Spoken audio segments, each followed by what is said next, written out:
Hello everyone, कैसे हैं आप सभी। आशा करते हैं अच्छे होंगे और मन लगा के पढ़ाई कर रहे होंगे। तो आज की इस वीडियो में हम बात करेंगे कि अगर हमारा मन पढ़ाई में नहीं लगता है तो क्या करें। क्योंकि हमने फॉर्म भी फिल कर लिया, किताबें भी ले ली, टाइम टेबल भी सेट कर लिया हम लोगों ने, और हम टाइम से बैठ भी रहे हैं दिन रात। एक दिमाग में प्रेशर भी है कि हाँ, हमें एग्जाम निकालना है। इसके बावजूद भी हम अगर किताबें लेके बैठते हैं, चीज़ें लेके बैठते हैं, तब भी हमारे समझ में कुछ नहीं आता है। और पहली बात तो हम कंसंट्रेट ही नहीं कर पा रहे हैं। अपना अपना जो सिलेबस है, अपनी जो पढ़ाई है, उस पर हम कितना भी कर रहे हैं, बिल्कुल भी मन नहीं लग रहा है। तो उसके लिए क्या करें। तो देखिए, इसके पहले भी मैं इस सब पे आपको बता चुकी हूँ, लेकिन बार बार ऐसे प्रश्न मेरे सामने आते हैं। तो मैं आप लोगों को आज इस पे ही एक स्पेशल वीडियो है कि इस पे आप मेरे कुछ चीज़ों पे आप ध्यान देंगे तो जरूर आपको फायदा होगा। तो देखिए, करना क्या है ना, जब भी आप पढ़ने बैठिए तो पहले एक माहौल बनाइए, है ना। हमेशा दिमाग को आप जैसा इंडिकेशन, बार बार मैं कहती हूँ, जैसा आप दिमाग को अपने सूचना देंगे, जो चीज़ पहले ही आप अपने दिमाग में लेके आएंगे, वही चीज़ दिमाग आपको वापस करता है, वही चीज़ दिमाग वही काम करता है। तो आपको करना क्या है, सबसे पहली बात तो आपको अपने सब्जेक्ट में इंटरेस्ट होना चाहिए, है ना। तो अब इंटरेस्ट भी नहीं है, मान लीजिए पढ़ाई एक, जैसे क्या होता है ना कि हम लोग बड़ी बड़ी चीज़ें देख के घबरा जाते हैं कि इतनी सारी, मान लीजिए हिंदी की बात करें हम, या कोई भी सब्जेक्ट के आप देख रहे हैं अगर मेरी वीडियो, तो आप अपने सब्जेक्ट को देखिए। अगर ज़्यादा चीज़ें, कठिन चीज़ें हैं, तो हम पहले ही घबरा जाते हैं कि इसको हम कैसे करेंगे, कैसे, ये तो मेरे हाथ के बाहर है, ये हम नहीं याद कर पाएंगे, और बोरिंग सा लगता है पहले ही। तो आपको पहले अपने दिमाग में एक थॉट क्रिएट करना होगा, और वो क्या करना होगा, आपको इंटरेस्ट जगाना पड़ेगा अपने सब्जेक्ट में। आपका जो भी विषय है, आपको अपने सब्जेक्ट में एक इंटरेस्ट जगाना पड़ेगा। वो कैसे जगाएंगे, पहले ही आप एक परिस्थिति मतलब सोचिए कि अगर आप ये सब्जेक्ट को, इन चीज़ों को आप तैयार कर लेते हैं तो आपका चयन हो जाएगा, आपकी ज़िंदगी सुधर जाएगी, आपके जीवन में जो जो परेशानियां हैं सारी चीज़ें खत्म हो जाएंगी। तो ऐसे करके ना एक पॉजिटिव थॉट अपने मन में लेके आइए कि हाँ, ऐसे ऐसे करके अगर हम इन चीज़ों को, अगर एक किताब पढ़ने से अगर मेरी ज़िंदगी संवर जाती है, अगर मेरे साथ जो परिस्थितियां हैं वो बदल सकती हैं, तो ये चीज़ें मुझे करना पड़ेगा। तो जब ऐसा सोचेंगे ना, पहले एक माहौल बनाएंगे ना, तो क्या कहते हैं ना कि आपका इंटरेस्ट अपने आप उसमें आ जाएगा। पढ़ने से पहले हमेशा सोचिए कि आप खूब मेहनत से, कड़ी मेहनत किए, पढ़ाई किए, और आपका रिजल्ट पॉजिटिव आ गया, आप सफल हो गए, चयनित हो गए। अब वो सिचुएशन सोचिए कि अगर आप सफल हो गए तो आप खुशी से उछल रहे हैं, आपका रिजल्ट आ गया, आप सबको तरह तरह से बता रहे हैं, घूम घूम के बता रहे हैं। अगर फिर एक मिनट के लिए अपने आप को मजबूत बनाने के लिए ये भी सिचुएशन सोचिए कि अगर नहीं हुआ तो क्या होगा, हम कहाँ मुंह दिखाएंगे। जो मेरे विरोधी हैं, जो ऑलरेडी इसी दिन का इंतजार कर रहे हैं कि हाँ, इसके जीवन में ऐसा दिन आए, वो तो बड़े खुश हो जाएंगे। तब तो आपको तुरंत दोनों में कंपेयर करिए कि क्या मेरे लिए सही है। तो जाहिर सी बात है कि आप यही सोचेंगे कि हाँ, मुझे पढ़ना चाहिए और अपनी स्थिति सुधारनी चाहिए। तो ऐसे आप इंटरेस्ट जगा सकते हैं। पढ़ने से पहले जरूर इसको करने में 2-3 मिनट लगेगा, और मान के चलिए मोटिवेशन बहुत ज़रूरी होता है, मैं पहले भी कहती हूँ, इसीलिए मैं आपके सामने मोटिवेशन वाले वीडियो में जरूर लेके आती हूँ। क्योंकि जब भी मैं भी पढ़ाई करती थी ना, तो आप कितना भी पढ़ लीजिए, लेकिन अंदर से जो एक आग जो होती है, जब तक नहीं होगी ना, अंदर से एक जुनून जब तक नहीं होगा, पागलपन नहीं होगा, आपको अपने लक्ष्य के प्रति, जो आपको अचीव करना है, जो लेना है, उसके प्रति अगर पागलपन नहीं रहेगा तो आप हासिल नहीं कर पाएंगे, कितना भी पढ़ाई करेंगे, है ना। तो इसलिए आपको मोटिवेट हमेशा होके रहना। तो एक परिस्थिति बनाइए, सोचिए कि इस इंटरेस्ट लेके आइए अपने सब्जेक्ट में। सबसे बड़ी बात है इंटरेस्ट लेके आइए। ऐसा करेंगे तो इंटरेस्ट अपने आप हो जाएगा। दूसरा चीज ये सोचिए, जब हमारा सिलेबस, जब आप किताब अपना देखते हैं कि हमारा सिलेबस तो बहुत बड़ा है, कैसे हम उसको कवर करेंगे, टाइम बहुत कम है, कैसे उसको कवर करेंगे। तो देखिए, ये सारी कलाएं जो है ना, हमें आती हैं, लेकिन हम पढ़ाई के संबंध में कहा जाए, तो उसको उस पर लागू नहीं कर पाते हैं। इसको करना चाहिए। हम हमेशा ये काम, अपने घर के जो काम करते हैं या कोई भी काम करते हैं, तो इसमें हम लागू करते हैं, हमें पता है। लेकिन जहाँ पढ़ाई की बात होती है तो हाँ, हमारा दिमाग काम नहीं करता है।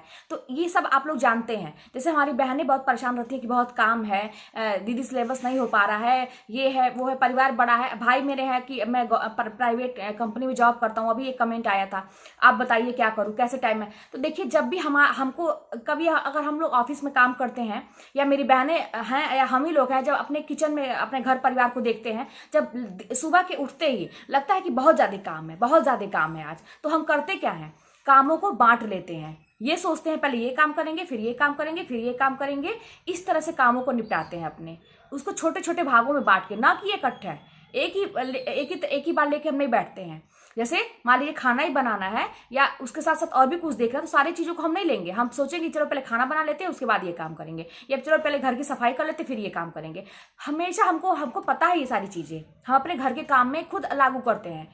लेकिन पढ़ाई के जहाँ बात होती है वहाँ पे हम लगता है हमें कि पढ़ाई बहुत बड़ी कोई ऐसा मतलब हवा बन गया है कि पढ़ाई ऐसी चीज़ है मतलब कि जो कर लेता है वो बहुत ब्रिलियंट होता है। ऐसा कुछ नहीं है। जैसे आप लोग मुझे ही देखते होंगे तो आप लोग सोचते होंगे कि अरे इनका चयन हो गया तो इनके अंदर बहुत ज़्यादा मतलब इंटेलिजेंट होंगी। ये ऐसा कुछ नहीं है। मैं भी एक साधारण सी लड़की हूँ जैसे आप लोग हैं। ऐसा कुछ नहीं है मेरे अंदर की एक्स्ट्रा है। हाँ ठीक है, मेरे अंदर एक जुनून था, पागलपन था, जो मैं आपको बता रही हूँ, इसलिए मैं आपको बता रही हूँ। आप अपनी चीज़ों को, अपने सिलेबस को पार्ट में बांटिए, उसको कई भागों में बांटिए और कई भागों में बांटेंगे उसके बाद भी उसको टॉपिक वाइज, इसीलिए मैं आपको पहले ही बता चुकी हूँ कि रोज का एक टारगेट सेट करिए। जब छोटे छोटे चीज़ों को लेके चलेंगे ना, आराम से आपका हर चीज़ क्लियर होते चलेगा। कभी भी ऐसा नहीं कि आज हमको इतना पढ़ना है तो पढ़ लिया और कुछ क्लियर ही नहीं है, तो ऐसी पढ़ाई से फायदा नहीं होगा। आप जो भी करिए उसको क्लियर मतलब करते चलिए। ये तो हो गया आपका दूसरा पॉइंट कि आप जो है चीज़ों को पार्ट में बांट के चलिए। तीसरा ये चीज़ है कि देखिए हाँ, ये जो समय है ना ये चलता रहता है, किसी के लिए रुकता नहीं है समय। और यही चीज़ हमारे लिए भी है। जैसे अगर हमारे मन में कभी आलस आता है या हमारे घर पे कोई गेस्ट आ गया या कोई त्योहार है ना, कोई भी त्योहार, जैसे अभी जन्माष्टमी का था, अभी रक्षाबंधन आया था, आगे दिवाली आएगी, होली आता है, ठीक है, इस तरह से जो भी है कोई भी त्योहार है तो ठीक है, दशहरा आएगा, तो आपको करना क्या है कि अपने दिमाग में एक चीज़ सेट कर लेना है कि हाँ ठीक है, ये त्योहार जितने भी हैं आप एक जो होता है फॉर्मेलिटी, कहने का मतलब है कि फॉर्मेलिटी अभी करिए। आपको चीज़ें निभानी है, ठीक है निभाइए। अब दशहरे में मैं देखती हूँ कि बहुत सारे लोग बहुत ज़्यादा पूजा पाठ करते हैं, हाँ ठीक है करिए, लेकिन अपने पढ़ाई का ऐसा नहीं होना चाहिए कि आप इन चक्करों में पड़ के अपने पढ़ाई का नुकसान कर दीजिए। हम देखते हैं कि वो जो जुलूस निकलता है उसके साथ साथ कई लोग हो जाते हैं अपनी पढ़ाई का। बिल्कुल नहीं, आप ये काम 1 साल के बाद भी कर सकते हैं। जब आपकी नौकरी लग जाएगी तो ये काम उसके बाद भी कर सकते हैं। और ये सारे रूल ना भगवान ने नहीं बनाए, ये सारे मनुष्यों के बनाए हुए रूल हैं कि ऐसा करो वैसा करो। मैं भी मन से पूजा करती हूँ, लेकिन ऐसा नहीं है कि मैं घंटों करती हूँ, ये करती हूँ और मैं किसी का मन दुखा दिया, ठीक है। तो सबसे बड़ा पूजा क्या होता है, किसी का मन मत दुखाइए, गरीबों की हेल्प करिए, जो मतलब जरूरतमंद लोग हैं उनकी आप हेल्प करिए, वो सबसे बड़ी पूजा होती है।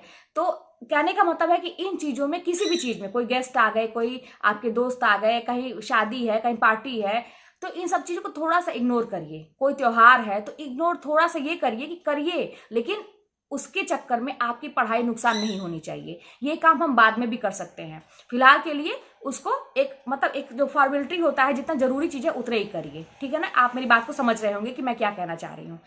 अब इसके बाद एक पॉइंट और देखिए कि ये तुम्हारे त्योहार की बात हो गई और आप लोगों ने टाइम टेबल भी बना लिया और चीज़ों को बांट भी लिया। इसके बाद और क्या करेंगे पढ़ाई इंटरेस्ट तो देखिए कि कुछ लोगों को ना कुछ समय से भी संबंधित प्रॉब्लम होती है कि इतने टाइम में पढ़ेंगे तभी समझ में आएगा, इतने टाइम में पढ़ेंगे तभी समझ में आएगा। ऐसा दिमाग में उनके बना दिया जाता है कि सुबह हम पढ़ेंगे तभी समझ में आएगा, शाम को हम पढ़ रहे हैं तो इसका कोई मतलब नहीं है। ऐसा कुछ नहीं है, आपको जब मन करे तब आप पढ़िए, ठीक है। लेकिन मेरे साथ क्या था, मैं यही करती, सुबह के टाइम में मैंने कभी नहीं पढ़ा। मैं रात में लेट नाइट, आप 2 बजे रात तक आपको पहले बताया, उसके पहले तो कभी सोती रहती, 2:30 बज जाए 3 बज जाए वो चलेगा, लेकिन 2 बजे के पहले तो मुझे सोना ही नहीं है कभी। लेकिन हाँ, सुबह कहिए कि 3 बजे उठ के 4 बजे उठ के मैं पढ़ लूँ तो नहीं हो पाता था। मैं 5 बजे ही उठती थी, वो भी अपने स्कूल के लिए तैयार होने के लिए। हाँ, तैयार होके बैठ जाती थी, आराम से कपड़ा वगैरह पहन के रेडी हो जाती थी, तो मैं आधे घंटे का टाइम जरूर निकालती थी रिवीजन करने के लिए सुबह के टाइम में। लेकिन ये उस पर्पज से नहीं उठती थी कि पहले मैं 3 बजे उठूँ 4 बजे उठूँ तो मैं पढ़ाई कर पाऊंगी। आपके ऊपर डिपेंड करता है, आप रात में जग के लेट नाइट पढ़िए या सुबह उठ के पढ़िए, जैसे आपको समझ, दिन में आप जब भी मन करे पढ़िए। लेकिन मेरे साथ एक चीज़ था कि जहाँ मैं पढ़ती थी मैं वहीं पर मुझे समझ में आता था। जैसे कुछ लोगों का होता है ना कि थोड़ा सा एक अटैचमेंट हो जाता है, जैसे कुछ लोग कहते हैं कि मुझे अपने बिस्तर पे नींद आती है, ऐसा होता है।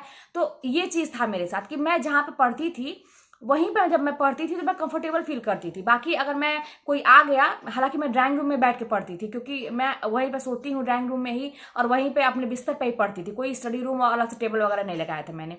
देखिए कोई आ गया ड्राइंग रूम में बैठ गया है तो मुझे किताब लेके हटना पड़ता था वहां से, तो मैं दूसरी जगह चली जाती थी। पढ़ाई में नहीं रोकती थी, लेकिन वो कंफर्टेबल नहीं फील होता था, थोड़ा सा वहां पे मुझे समझने में दिक्कत होती चीजें। वही चीज अगर मैं अपने बिस्तर बैठ के जहाँ पर मैं पढ़ती वहीं पढ़ती थी तो वो चीजें मुझे आसानी से समझ में आती। तो ये चीजें होती है थोड़ा सा, तो इसको भी आप देख सकते हैं कि आपको चीजें आप खुद मतलब सोचिए कि कैसे क्या करेंगे कि आपको चीजें जल्दी समझ में आएंगी, ठीक है। ये और एक चीज सबसे बड़ी चीज है कि ये देखिए कि परिस्थिति जो है आपके अनुकूल नहीं चलेगी, परिस्थितियां आपके अनुसार नहीं होंगी, पर आपके जीवन में समस्याएं आएंगी, परिवार में समस्याएं आएंगी, आपको आपको लोगों के ताने सुनने पड़ेंगे, बहुत कुछ झेलना पड़ेगा, सब कुछ आपके हिसाब से नहीं होगा। मैंने तो ऐसे लोगों को पढ़ते हुए देखा कि कोविड के टाइम में अब मैंने देखा था, आप लोग भी देखे होंगे, पेपर में कटिंग आया था कि उस लड़के को बहुत मतलब उसका पूरा ऑक्सीजन वगैरह लगा था और वो हॉस्पिटल में था और वो वहां भी बैठ के वो तैयारी कर रहा था। उसको क्या था, उसका तो मतलब समझिए कि एक बीमारी हुई थी ऐसी कोरोना वाली कि आदमी का कुछ ठीक ही नहीं था कि बचेगा कि क्या होगा, लेकिन उसने एक आशा थी उसके अंदर, एक होप था कि हाँ मुझे, उसको पता था कि मैं जिंदा बच जाऊंगा, मैं ठीक हो जाऊंगा। तो कैसे आधी बीमारी तो ऐसे ही ठीक हो जाती है, हमारे सोच पे डिपेंड करती है। तो वही कहने का मतलब है कि परिस्थितियां आपके अनुकूल बिल्कुल नहीं रहेंगी कि आपको सब कुछ परिवार में हो जाए, आपको समय ही समय मिले, सब कुछ ऐसा कुछ नहीं होगा। परिस्थितियां आएंगी, आप उसमें से कैसे निकलते हैं, उसको कैसे डील करते हैं, आपके ऊपर डिपेंड करता है। और यही सबसे बड़ी कला है, इसी परिस्थितियों में से जो निकल गया, जो समझ गया कि हाँ मुझे करना क्या है, वही आगे बढ़ गया। नहीं तो जीवन में तो सबके परेशानियां दुख आते हैं, वही आप यहाँ तक कि हम ही लोग नहीं, जानवर भी संघर्ष करते हैं, जो जीव जंतु छोटे छोटे कीड़े मकोड़े, वो सब भी आप लोग पढ़े होंगे, पहले हम लोग पढ़ते थे बायोलॉजी वगैरह में, आप देखे होंगे कि उसमें छोटे छोटे जीव जंतुओं के बारे में बताया जाता है कि वो लोग भी संघर्ष करते हैं, जो संघर्ष करते हैं सफल हो जाते हैं, वही जीवन में आगे बढ़ जाते हैं। वही हम लोग मनुष्यों में भी है। तो संघर्ष करना सीखिए, परेशानियों से भागिए मत, उनको चुनौती लीजिए, अपने परेशानियों को एक अवसर में बदल दीजिए, सोचिए, ये कारण बनाइए, अपने आगे बढ़ने का कारण बनाइए। बहुत सारी मेरी बहनें हैं, बहुत सारे कमेंट मैं देखती हूँ, मन दुखी होता है कि हाँ इतनी सारी परेशानियां, एक टाइम था कि मैं भी बहुत झेली हूँ, तो मुझे तो बताने वाला कोई नहीं था, अपने से दिमाग दौड़ाती गई, अपने से दिमाग क्या करूं क्या करूं, लोग हंसते हैं मेरे ऊपर, मुझे नीचा गिराना चाहते हैं, मुझे ताने देते हैं, इन लोगों से लड़ने का क्या। मैंने बहुत कुछ देखा, मैंने बहुत कुछ अपने जीवन में किया, लोगों को खुश करने के लिए तरह तरह के प्रयास किए, लेकिन होता क्या है, लोग थोड़ी देर के लिए खुश होंगे, फिर क्या करेंगे, फिर उनको एक नया बहाना मिल जाएगा आपको नीचा दिखाने का, फिर आप सफाई पेश करें, फिर कुछ देर लोग खुश हो जाएंगे, फिर आपको एक नया इल्जाम आपके ऊपर लग जाएगा। इससे अच्छा है कि इन चीजों को इग्नोर करिए, कोई कुछ भी कहता है सुनिए ही मत, एक कान से सुनिए, दूसरे कान से निकाल दीजिए, ठीक है। आप अपने आगे बढ़ के ऐसे लोगों का मुंह तोड़ जवाब दीजिए, आगे बढ़ के अपने सफल होके, ठीक है। बाकी लोग की बोलती ही बंद हो जाएगी, अपने पैर पे हैं, सफल हैं, आप अच्छी बातें लोगों से कर रहे हैं, लोगों की हेल्प कर पा रहे हैं, तो दुनिया देख रही है ना कि आप क्या कर रहे हैं। लोगों के इल्जाम लगाने से, लोगों के ताना देने से क्या होता है। तो ये सारी चीजें पॉजिटिव वे में जाइए, आपका पढ़ाई में अपने आप मन लग जाएगा। सबसे पहली बात तो आप पॉजिटिव सोच अपने मन में रखिए, मोटिवेशन वाले गाने सुनिए, मोटिवेशन वाले वीडियोस देखिए, लोग कैसे कैसे परेशानियों से निकल के जीवन में आगे बढ़ते हैं, ये सारी चीजें देखिए, आपको जरूर सफलता मिलेगी। तो आज की वीडियो में इतना ही। अपने परेशानियों को या कोई भी मतलब दिक्कत है या कुछ भी आप पूछना चाहते हैं तो कमेंट में शेयर किया करिए, मैं उसका जवाब जरूर दूंगी। और अगर वीडियो पसंद आता है तो लाइक करिए, कमेंट करिए, शेयर करिए और मेरे चैनल को सब्सक्राइब करिए, ठीक है। तो मिलते हैं अगले वीडियो में।